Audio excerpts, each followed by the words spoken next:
Welcome to Beyond the Billboard, the podcast that takes you behind the scenes of out-of-home advertising. I'm Greg Wise, and I've spent years helping brands navigate the world of marketing and media planning. And I'm Charlie Riley. I've spent 2 decades leading marketing teams who've pondered the same question about out-of-home. If you're a growth-focused marketer looking for data-driven ways to stand out, you're in the right place. Let's get started.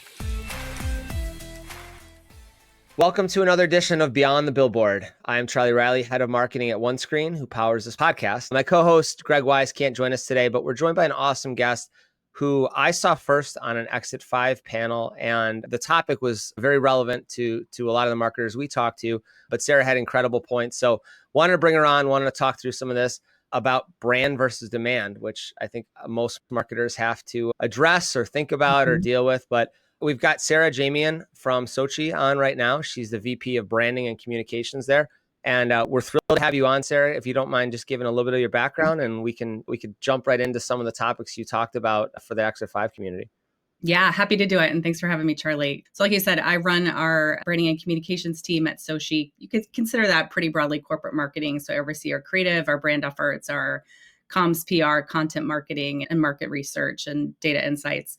I've been in this sort of role for, almost 20 years. I generally consider myself a T-shaped marketer, but comms is really my bread and butter. And more than that, it's really storytelling. Like I love nothing more than helping companies tell really good, really fun stories that connect to their audiences and help them stand out. So that's my passion. And as you said, the branded demand part of that is definitely a hot topic, I think, particularly as people are investing more in brand, but really trying to figure out what actually investing in brand looks like. It's different for every company, and it's different depending on who you talk to. Very much so. We talk to a lot of marketers at OneScreen. Obviously, we do out-of-home advertising, and sometimes that's the first instance of brand marketing that some brands might think about. But it obviously, like you said, it encompasses a lot. So you led a great conversation around brand versus demand, and you just you reference your background. It probably, I would assume you'd agree with this, skews more towards the brand side. What marketers or marketers you're talking to now, what is that sort of divide? Do you think it really should be a divide, or do you think they work cohesively? You've probably seen it from both directions, but how do you address that, like the brand versus demand focus for marketers? To answer the first part of the question, I really think they should be integrated. I think when you get to the discussion of separating them, is it brand, is it demand, who owns what bucket, is where your marketing programs get a little fragmented and honestly where the story falls apart. I also think when they're integrated, creativity can be a lot stronger, right? If you start from an awareness standpoint, but then pull that through to a mid-funnel asset, through to a webinar, there's got to be some connective tissue there in the storytelling to keep your audience hooked and keep that build and narrative going for the business. I think the question of investment, in my experience, comes down to whether or not the marketing leadership, your CMO, comes up on one side or the other, and whether or not your ELT is bought into that. If you have a data-oriented sort of growth marketer, they're going to be a lot more aligned with sales. And that's a great thing. It's great to be aligned with sales, but the inclination then is to fall in traditional patterns of we need nurture campaigns, or we need to lean into our paid social efforts only because we're just driving leads for our sales team. And that's not a bad thing. Everybody needs that. But when that's done in isolation against brand, it starts to become an other situation. And I think that's where a lot of marketers are struggling today. Yeah, that's a good point, because you can compete. Obviously, you're driving demand, you're driving top of funnel awareness and leads and MQLs and such. But I think a lot of marketers obviously understand that brand that's a long-term investment, but I think that's sometimes, if it's not quantified the right way, it's difficult to maybe share that in an organization that maybe doesn't have a lot of marketing maturity, or just understanding of our sales cycle's this long, we're investing in 2 quarters down the road to build demand there, or at least make it easier for demand to happen when a salesperson reaches out than instantaneous MQLs or whatever that might be. So yeah, and that's just to say a good point on the timing, right? One thing that I've worked with my team a lot on is our measurement. We start to pull our top line awareness web metrics and our social engagement. How are we doing at these real kind of awareness building top of funnel pieces? But then how does that flow into our ability to drive conversions? Did we do something this quarter? Do we make a material change? And has it impacted our conversion rate? Has it impacted our demo interest? When you connect the pieces together, I think then you tell a cohesive story for marketing. And again, it becomes easier to sell in some of those investments versus how do we know if this big campaign is working? I was actually talking to someone who I've been mentoring lately, and they just launched a massive brand campaign. And they've been changing some of the CTAs on their landing page. And I asked her a few questions. How's the traffic to the page? What's the conversion like? Oh, it's okay. Well, you have two competing conversions. What's the real goal of this? Oh, well, that's where we struggle. Brand thinks it's awareness and demand thinks it's conversion, but it can be two things. Once they get to the page, you can flip into conversion pretty naturally. But those two roles need to have the seat at the same table. That's a really interesting example there, because especially if you have a large marketing team and there is a brand team and a demand team and they have competing agendas or they're incentivized differently or even paid differently sometimes, that's hard. But I think there's, like you said, there's crossover there. We've seen this with companies we've worked with where they do an out-of-home campaign and they want to understand how do you measure it. And I think a lot of that, like you said, probably alleviates that when you do the work up front. So like that example you just gave, if those two teams were aligned beforehand on the campaign, it's like, well, we're going to change this CTA, or like, how do we measure this and how do we agree on something? We've seen this, again, an out-of-home campaign might be considered brand, and you're not going to throw a super long URL on a billboard, for example, because you want people to remember it, or they're driving and you hope that they're not typing that in while they're driving. But what we've seen is search traffic goes up in markets that has exposure to out of home. And so that could be tracked back to that campaign if there's agreement there. Because like the demand team shouldn't take credit for a bump in search traffic in certain markets that you're also running a brand campaign in, because there's a correlation there. So I think we try to work with companies to help them understand, like, what are your goals up front? Here are ways that we can measure it, or here are ways that, like, yes, if it needs to fall in the brand camp or the demand camp, we can help you understand how to think about that. But that's a really tangible example. Do you want to run your own account-based marketing program, but you're feeling overwhelmed by complex jargon, expensive tech stacks, and unclear strategies? Scrappy ABM Podcast offers proven strategies and actionable plays that you can use to get started with quick wins. Learn at your own pace, simplify ABM to start seeing real results. Visit Scrappy ABM Podcasts or tune into the Scrappy ABM Show wherever you listen to podcasts. You said something before we talked about a common brand marketing. I'm trying to think of how we frame this, but a brand marketing that you're passionately, like a thought process that that you disagree with. And you said brand marketing is the make or break moment for company success or failure. And I think you said you disagreed with that. Can you elaborate on your thought process on that? Yeah, I feel like a lot of time there's a lot of pressure on brand, right? Particularly if you're in a category and you're maybe the underdog, or it's a crowded category, or you're not a Salesforce or a HubSpot or pick whatever large technology. We have to invest in brand. Our demand efforts are great. Our pipe is fine. There might be issues in the rest of the business, but enough people don't know about us. We're not getting into the room. And it often just becomes an immediate brand awareness problem. And I really think that's not the case. Again, to the point of integration, you could do everything to build, quote, brand awareness with an audience, but there could be bigger problems to where they're not ready to talk to you. Or you might have maybe created some urgency in the market, but they don't feel the urgency internally. We dealt with this at SOCi a little bit, where the urgency became, we've got to go there faster in market, particularly around AI. Fantastic. Everybody's doing that. We're all in. It's a great thing to do. Lots of education content, lots of understanding it, because we're all trying to understand it together. But there are pretty deep technical limitations and procurement limitations with really complex organizations to where they probably can't buy, or their buying stage goes from 6 months to 2 years. And I don't think that brand can always solve that problem. It can certainly address it, but that's where the full funnel of marketing and the rest of the org needs to come together. If you're not talking about what you're seeing at one touch point to another and the feedback you're getting from your customers who are already using it, and those are missed opportunities along the way to strengthen that story. That's a good point. I think, like, as you see some companies, especially if they try to go up market and that sales cycle doubles or triples sometimes, and the buying committee gets bigger and bigger. And so the stories and the use cases you have to talk start to become more complex. I think that's demand. The demand efforts need some air cover. And I think that that's a big lift on a brand marketer's shoulders, because like you said, storytelling is the foundation of this. And you have to tell a story differently to a CFO versus then maybe a VP of procurement or marketing or sales, whoever you're selling to. And so that just gets exponentially longer and more effort there. And like you said, those touch points, it can't always just be paid ads all the time, or it can't just be like very direct sales efforts. It's got to be, oh, I remember that company. I may not remember exactly what they do, but I've seen them a bunch of times. I've seen them show up at these conferences. I've seen their efforts. I've seen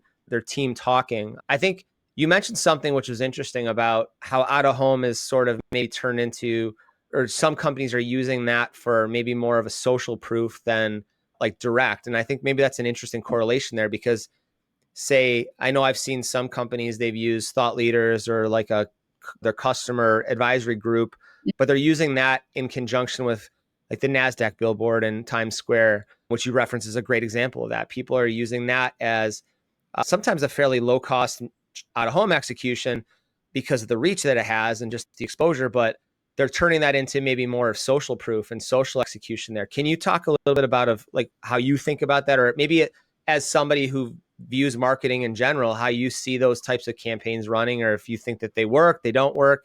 That was an interesting point you brought up before.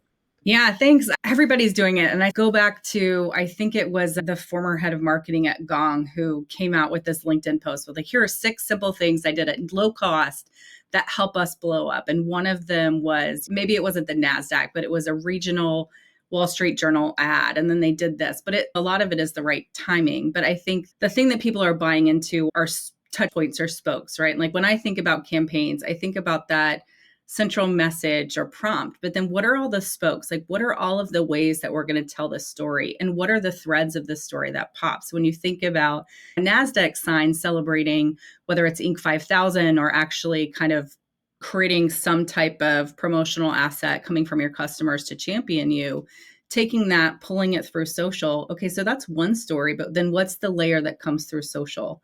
Great. What's the second layer that then comes through the executive amplification of that? How do you take that and build it into a nurture campaign for your SDR to say, hey, you might not have seen this, but we are here. Want to know why we got this accolade? Like every step has to be thoughtful and pulled through. So that way, when you've brought someone 12 steps down and they're in that decision-making process, they don't just think, oh, I know this company. They think, oh, I know this company because they've done this for me and they understand me. And I think that's what takes great campaigns and sets them apart from just one-off initiatives, and why oftentimes people feel like brand awareness sometimes breaks down because they're done as these separate one-off ideas versus being really baked as an integrated campaign from A to Z. That's a great point. Back to the idea of just like the pre-work. You can't just run, any execution, be it an email campaign, an influencer campaign, a billboard, an out-of-home campaign. Like what else goes around that? Because you're gonna fail if it's going. Well, here's the one execution we did. Okay, how many times are you going to share that? And how, like you brought up some great points. The internal. There's different terms for it, but like, how are you getting your internal team to promote that on social organically, or from a paid version now that you can do a lot more with that on LinkedIn, for example. So, I think those are some of the things that when we talk to customers about, it's like, hey, we want to run this big brand campaign in these 3 cities. Great. What else are you going to do around that? Because part of that also comes with how do you measure it? Because if we are running an out-of-home campaign in 2 markets and like there's a different variable in one market than the other, it's hard to match those up. And so like if you're going to run paid search in one market in addition to an out-of-home campaign, well, we need a control group to be able to show here's what a good lookalike audience is for this campaign, because it's not apples to apples. And I think the examples you just brought there make a lot of sense.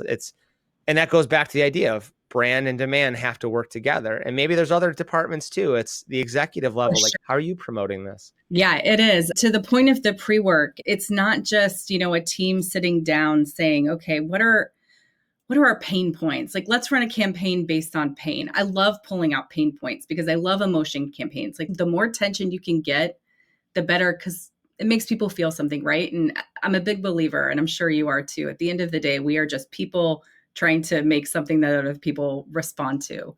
So pain is a great place to start with tension. Like, what's the problem? What are they wrestling with? What's the aha moment in that?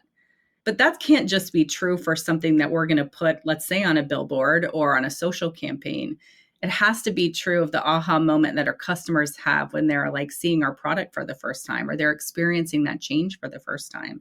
So customer does sit at the table, product sits at the table. Like, there's that initial buy-in in the pre-work stage to say, is this right? Like, we think there's something here. Can you prove that out, or do you disagree with it? Let's get it really tight, and then let's bring everybody in, share the idea, get their buy-in to the story, and then start to channel plan. Because when you're channel planning from a shared thesis or premise or even key messages, it's so much easier to build that out and everything's connected. But I will die on that hill for sure. I would agree with you on that. I've seen in the past, if it's done in a silo and all of a sudden you see maybe it's messaging or even like a hero copy on a page, and it's like, the customer doesn't talk like that. So we talk like that, or maybe the industry talks like that, but we need to step out and actually use the verbiage or the terminology that a customer uses. I would die on that hill too, because I think we've all seen that in a sense of, we throw around the industry acronyms or whatever, and is it really addressing the pain that they have, or is it the pain that we think they have? And typically it's our industry speak versus how they actually talk day to day. It is. And I think it's okay. I think it's okay to ship things fast based on what we think.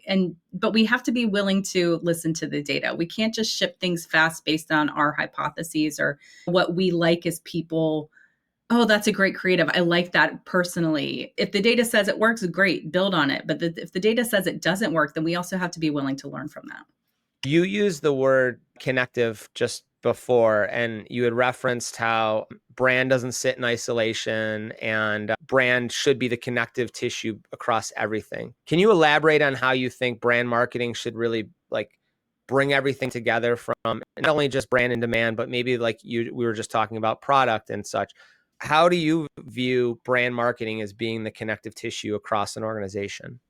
Yeah, I honestly hearken it back to the time that it's been on the agency side. So before I came back in-house for 8 years, I ran tech portfolios, ad tech, MarTech, enterprise portfolios for tech PR agencies for about 8 years. And the guiding light, or the premise that you go on when you're helping a new customer, or you're helping them plan a client for the first time, what's your North Star? What's your guiding light? If it's 2026 and we're starting in January and we're at the end in December, what's that headline? What's the story? What's the end reality for your company, for your business, for whatever? Where do you want to end up? And I believe so strongly in that because of two things. One, I think if you have a really clear sense of where you want to end up, it's a lot easier to backtrack from that and plan. But the other thing is it gives you guardrails. And along the way, if you're running campaigns and that campaign isn't keeping you on track to the North Star and it's taking you further away, you can realign. Hey, this isn't what we said we were going to do. Has that changed for the business? If so, okay, then we have a new North Star. But if it hasn't, then we need to get back on course. And so I think when it comes to brand marketing, that idea of a North Star comes into play too, because of foundational messaging, right? Like, what do we stand for? What are we trying to change in the market? If you're an AI company or an agentic company, you obviously want to make that rapid transition. So everything has to point to that. Then you have your messaging and your brand framework, and it's really clear. Like, I'm a big believer in those guardrails and that sort of simplicity of messaging and a framework, because you can be really creative within the confines of what you want to achieve. And that's why I think brand really is the connector. I think truly any part of the business could be the connector, but there has to be that hook, that general thesis, and that alignment that everyone's working toward the same thing. I like that for two reasons. Like you said, it allows the story to stay on point with everyone's belief of, here's what we think and here's the direction we're going and here's how we tell the story to our ICP and how they interpret that. But I think it also gives marketers, like you said, I think the overarching theme I've heard from you is there's a lot of planning. And even though like brand marketing, we think of other things that's very visual and it's very storytelling, there's the foundation behind that. And I think that also gives marketers the chance to say no internally. Yeah. And that's important when a crazy idea comes from over here, or sales is like, and this never ever happens, but Never. I need this one thing. And it, like you said, it doesn't align with path. And if that's the case, it gives the ability to say, we could do that, but we're going to have to stop doing this. And are we okay with that? Or that's a great idea, maybe for next campaign or next quarter, but here's what we're working towards to be consistent with that. I think that's important for marketers to feel confident in saying no, because they need to, like, if you're the expert in something, like, you're not going to say no to everything, but it gives you guidelines and guardrails. Like you said, I think that's really important. Yeah. And it's hard right now, given how many companies are running fast at high speed, how many businesses in tech particularly are trying to transform. Sometimes it's really hard to create a quarterly campaign that's baked out soup to nuts and everybody's bought into. Sometimes you are just putting, like I said, bits and pieces out there to see what works. But then again, you've got to take that data, bring it back, talk about it, and iterate on it. Otherwise, like you mentioned, you've got customer comms and demand gen and your brand campaign and your customer education team all talking about different things. And all of a sudden you've become everything to everyone, but nothing to yourself.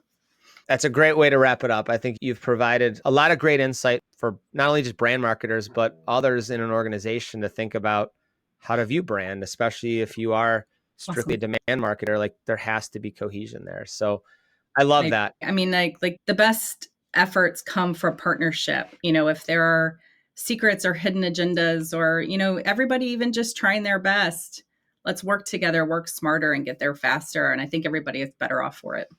Love it. I think if anyone can take anything from this, plan ahead, understand where other people are coming from, especially if you're on the other side of the marketing fence or the sales side. They're not our competitors. They're partners with us. So great idea, Sarah. This was awesome. How can people find you? How can people learn more about you? Yeah, you can find me on LinkedIn. I'm just Sara Ajemian. I'm sure we can send that through, but please connect. I'm always open to it. And if you ever just want to chat brand marketing, comm strategy, storytelling in general, I'm always down for it. Well, I've seen you speak before too. Like, go follow Sarah. She is excellent at what she does. She moderates an incredible panel, so follow anything that she's a part of. But Sarah, this was great. Thank you for joining us. We appreciate it. And for everyone listening, tune into the next episode. Hopefully Greg will be back with us, but we appreciate you joining Beyond the Billboard, and we'll see you soon. Thanks, Sarah. Thanks so much. Thanks for tuning in to Beyond the Billboard. If you liked what you heard, hit subscribe so you don't miss the next episode. And if you found value today, share this with a fellow marketer who should be thinking bigger about out-of-home advertising. If you're looking for a template to build your out-of-home program, visit onescreen.ai to get a free media plan, or connect with us on LinkedIn for all the latest out-of-home insights. This has been Beyond the Billboard. We'll see you next time.